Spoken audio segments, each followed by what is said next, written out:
Oke, mari kita langsung bedah anomali taktis yang sangat mencolok dari Piala Dunia 2026. Di turnamen ini, kita benar-benar ngelihat krisis absolut dari titik putih. Dan yang jadi korban utamanya, para pemain bertahan. Percaya deh, ini bukan sekedar lagi apes. Ini tuh fenomena taktis yang, jujur aja, bisa nentuin nasib dan warisan sebuah tim di panggung terbesar sepak bola.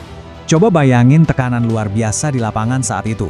Babak 16 besar, nasib tim lagi di ujung tanduk, bek tengah andalan Swiss maju sebagai eksekutor. Beban satu negara ada di pundaknya. Dia malah nendang bolanya jauh melambung di atas mistar. Nah, secara mekanis, kita sering banget lihat kesalahan kayak gini di pemain bertahan. Alih-alih nempatin bola dengan tenang, insting awal mereka yang ambil alih. Posisi badan mereka terlalu condong ke belakang, lebih ngandelin tenaga kasar dibandingin presisi. Ujung-ujungnya, ya tembakan liar ke arah tribun penonton. Momen krusial pun melayang gitu aja. Tapi, yang bikin makin bingung dan sejujurnya agak tragis kalau kita lihat dari kacamata analis, adalah rekor pribadinya. Dia sekarang udah gagal di 3 tendangan penalti terakhirnya di turnamen besar. Dari total 4 percobaan, dia cuma berhasil masukin 1. Buat pemain elit di level tertinggi Eropa, tingkat konversi 25% tuh benar-benar anomali. Ini nunjukin betapa beratnya beban psikologis waktu seorang bek dipaksa berubah peran jadi algojo penalti. Dan tunggu dulu, Akanji ini nggak sendirian.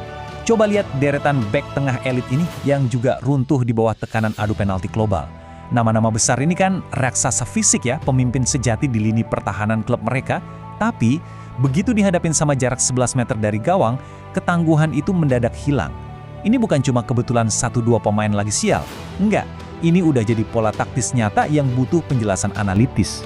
Dan slide ini benar-benar nunjukin tragedi sebenarnya. Hampir semua pemain tadi tuh gagal total dalam ngebidik target.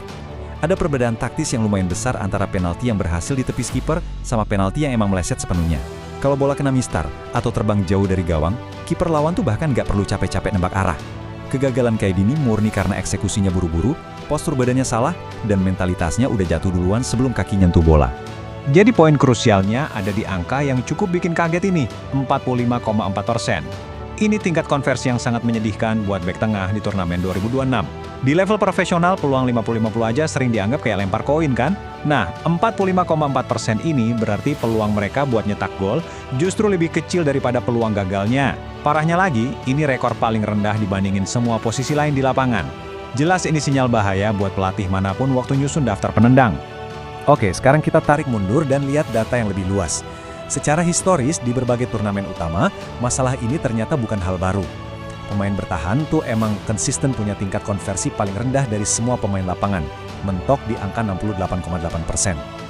Ini ngebuktiin kalau krisis penalti di 2026 itu ibarat puncak gunung es dari kelemahan struktural yang sebenarnya udah lama banget ngehantuin posisi bek tengah di sepak bola modern.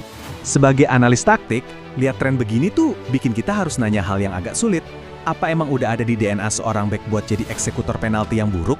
Coba kita pikirin insting dasar mereka. Sepanjang karir, bek dilatih buat nyapu bola, buang jauh-jauh dari area bahaya, pokoknya cegah gol. Ini kontras banget kan sama insting yang dibutuhin pas penalti, di mana mereka dituntut buat tiba-tiba punya sentuhan halus buat ngecok kiper. Kalau kita fokus murni ke sejarah Piala Dunia, datanya langsung ngejawab kecurigaan kita. Pemain bertahan cuma bisa ngubah 62% tendangan mereka jadi gol. Coba bandingin sama penyerang yang jauh lebih klinis di angka 73,2%. Secara logika taktis, ya ini masuk akal banget. Penyerang itu kan emang hidup buat momen-momen penuh tekanan di depan gawang. Di sisi lain, bek secara natural selalu pengen ngindarin situasi di mana kesalahan sekecil apapun bakal berakibat fatal. Tapi tunggu. Ada plot twist statistik yang menarik nih. Waktu kita geser ke ajang Euro, bek justru sedikit ngalahin penyerang. Mereka nyatet tingkat konversi yang fenomenal di 77,9%. Kok bisa posisi yang kelihatan rapuh banget di ajang global, tiba-tiba menjelma jadi eksekutor andal di turnamen Eropa? Nah, ini kontradiksi taktis yang seru banget buat kita bedah. Kita bisa ngebedah misteri ini ke dalam 2 faktor taktis utama. Pertama, beban mental panggung dunia. Piala Dunia itu punya intensitas psikologis yang jauh lebih mengintimidasi daripada turnamen regional manapun. Penontonnya global, bikin kaki pemain paling senior sekalipun bisa gemeteran. Kedua, soal kualitas yang lebih menyebar. Piala Dunia kan pesertanya lebih banyak dari berbagai benua. Jadi, tim-tim dengan peringkat lebih rendah seringkali masih make bek bertipe penghancur yang murni fisik dan kurang oke secara teknik. Beda banget sama kumpulan pemain di Euro yang isinya rata-rata bek modern dengan teknik passing yang udah mumpuni. Dengan rentetan kegagalan nama-nama besar kayak Sanchez atau Akanji, tim-tim jelas harus putar otak nentuin 5 penendang utama mereka. Bayangin skenario di mana laga udah jalan 120 menit. Penyerang utama sama gelandang kreatif kalian mungkin udah habis bensinnya, atau malah udah ditarik keluar. Kalau bek tengah terbukti rentan banget sama tekanan Piala Dunia, terus siapa dong yang harus maju ambil tanggung jawab besar ini? Kalau seorang manajer nyari rekor yang benar-benar tanpa cacat, solusi taktis yang paling nggak kepikiran tuh justru ada di angka 100% ini. Ya, sempurna. Sebuah rekor mutlak di turnamen besar yang bahkan nggak bisa ditandingin sama penyerang kelas dunia manapun. Ini anomali gila lainnya yang siap ngedobrak pakan di buku panduan manajer manapun. Dan tahu nggak, rekor tanpa celah itu ternyata dipegang sama penjaga gawang. Fakta ikonik ini dibuktiin langsung sama kiper Portugal, Ricardo, di Euro 2004. Dia nepis penalti krusial dengan tangan kosong, ngancurin mental penendang lawan, terus dengan PD-nya dia maju sendiri dan nyetak gol penentu. Kalau dipikir secara taktis, ini jenius sih.